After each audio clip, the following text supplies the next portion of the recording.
Welcome to my channel.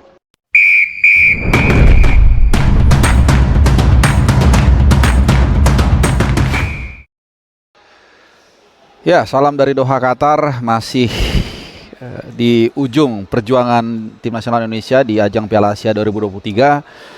Setelah kekalahan Indonesia dari Jepang 3-1, situasinya memang masih belum pasti. Seperti gua paparkan di video gua sebelumnya, apapun hasil hari ini di luar menang, kalau memang Indonesia bisa menang, maka semua kemungkinan masih bisa. Artinya mau seri, mau kalah, kita belum pasti gugur, kita juga belum pasti lolos. Nah, ini menjelang pertandingan matchday ketiga dari dua grup, grup E dan juga grup F. Nah, ini tentunya dari pertandingan yang akan berlangsung besok ini akan ada impactnya ke nasib perjalanan Indonesia. Apakah Indonesia akan lanjut perjuangannya dan kemudian bisa lolos ke babak 16 besar untuk pertama kalinya, atau ya sampai di sini saja perjuangan mereka ya, perjuangan Asnawi Mangkolam dan kawan-kawan di Altumama. Nah, jadi di berbagai platform sosial media, di WhatsApp Forum ini juga berseliweran ya terkait dengan beberapa kemungkinan yang bisa membuat tim nasional kita lolos, tentunya dengan menunggu pertandingan besok. Dan ini gue sampai 1 jam mungkin ya, hampir 1 jam lah gue mempersiapkan dengan detail karena udah tinggal di ujung, jadi lebih tajam. Kalau kemarin kan masih berubah-ubah, masih dinamis. Begitu ada hasilnya keluar berubah lagi. Jadi ini udah final. Dan ini gue akan sajikan juga nanti dengan visual grafis ala gua. Ini sangat simple ya, mungkin karena gua nggak jago ngedit, tapi mudah-mudahan bisa membantu dalam memahami situasi besok. Ya, suka atau tidak suka, nasib kita sekarang ditentukan di tangan orang lain. Itu fakta, bukan kita suka atau nggak suka, itu fakta, gitu ya. Oke, pertama yang mesti kalian ketahui dulu sebelum kita nanti akan ke kombinasi.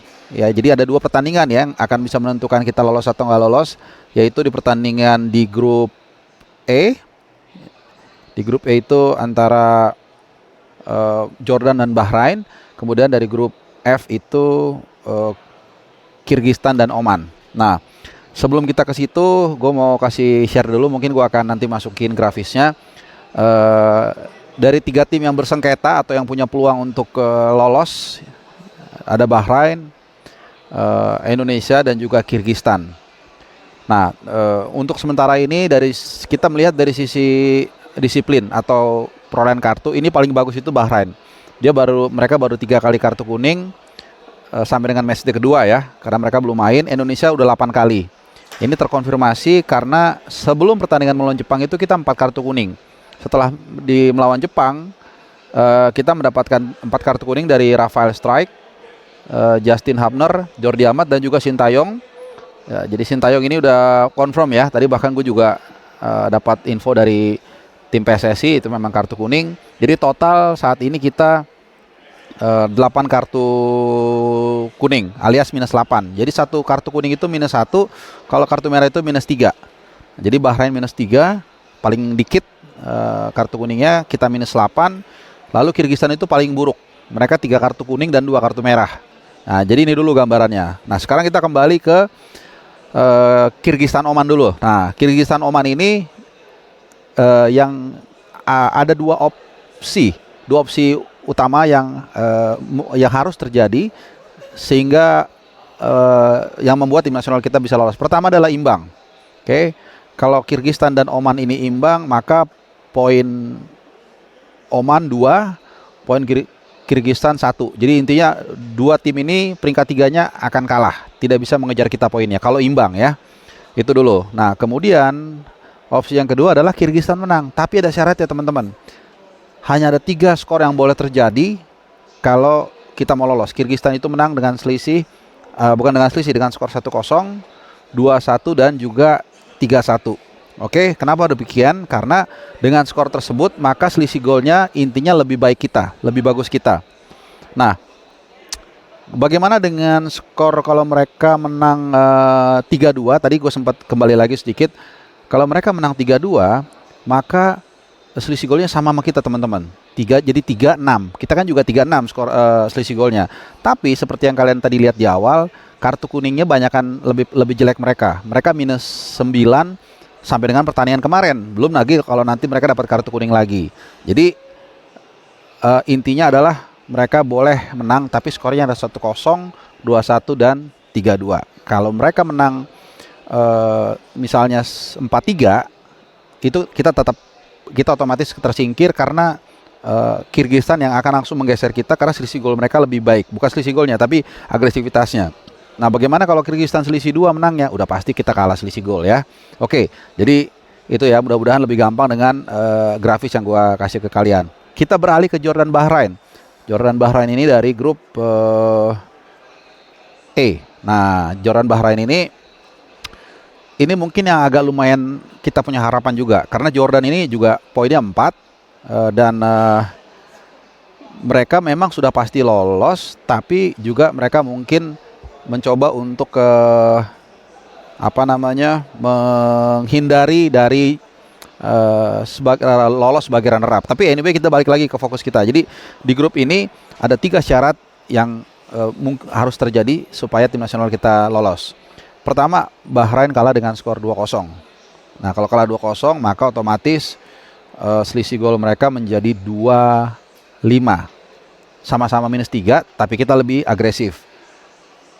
Nah, kemudian yang berikutnya adalah Bahrain kalah dengan selisih 3 gol atau lebih. Jadi mau 3-0, mau 4-1, mau 4-0, pokoknya minimal selisih 3. Itu kita otomatis kita yang lolos karena kita unggul selisih gol. Nah, ada satu syarat kita bisa lolos tetap kalaupun Bahrain katakanlah kalah dengan selisih 3-1. Tapi mereka harus kena 6 kartu kuning di pertandingan tersebut atau setara dengan -6. Jadi bisa aja 1 kartu merah, 3 kartu kuning.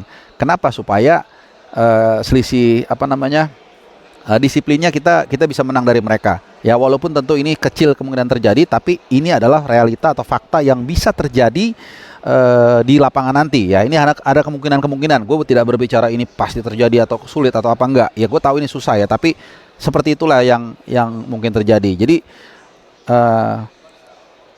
kartu kuning yang didapatkan oleh Sintayong di pertandingan kemarin itu bisa jadi menentukan juga, teman-teman ya. Karena ketika poin kita sama, selisih gol kita sama, bahkan agresivitas kita sama, maka yang dilihat adalah kartu kuning atau indisipliner atau kartu merah, terlepas dari apapun yang dia dapat. Nah, tapi sebaliknya 1 gol dari Sandy Walsh ke gawang Jepang itu juga bisa sangat menentukan. Karena dari gol tersebut selisih gol kita jadi sekarang kan -3. Nah, artinya membuat lawan-lawan di grup lain itu pun juga yang tadi gue bilang, mereka juga harus perform untuk bisa mengejar selisih golnya kalaupun mereka menang. Contohnya misalnya